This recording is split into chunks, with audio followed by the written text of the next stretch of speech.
Hola, soy Rafael Pérez, diputado de Empresas Públicas de la Diputación de Valencia.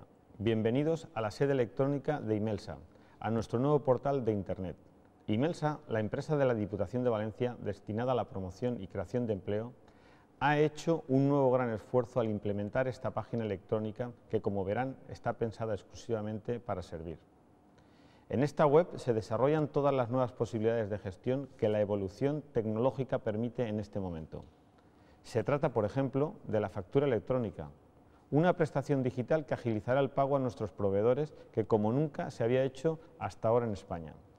La implantación de la factura electrónica permite hacer más fácil y más rápido los trámites de contabilidad. Otra novedad notable es el registro de entrada online, que está disponible tanto para ayuntamientos como para empresas y ciudadanos. Se accede mediante certificado digital y tiene la misma validez legal que el registro de entrada presencial.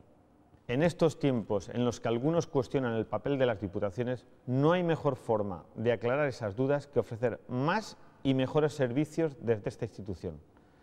La Diputación de Valencia presta ayuda, asesoramiento y financiación con fines sociales, económicos, jurídicos, sanitarios y culturales. Es posible que unos pocos entiendan esas ayudas como algo que solo queda entre las administraciones, pero es una mirada chata de la realidad.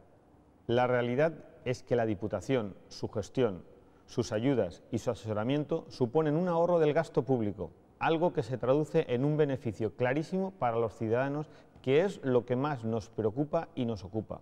Con estas nuevas herramientas digitales que hoy ponemos en las manos de ayuntamientos y ciudadanos, la Diputación de Valencia, a la que represento, solo espera que se agilicen todas las gestiones administrativas, lo que redundará en una mejora de nuestra economía.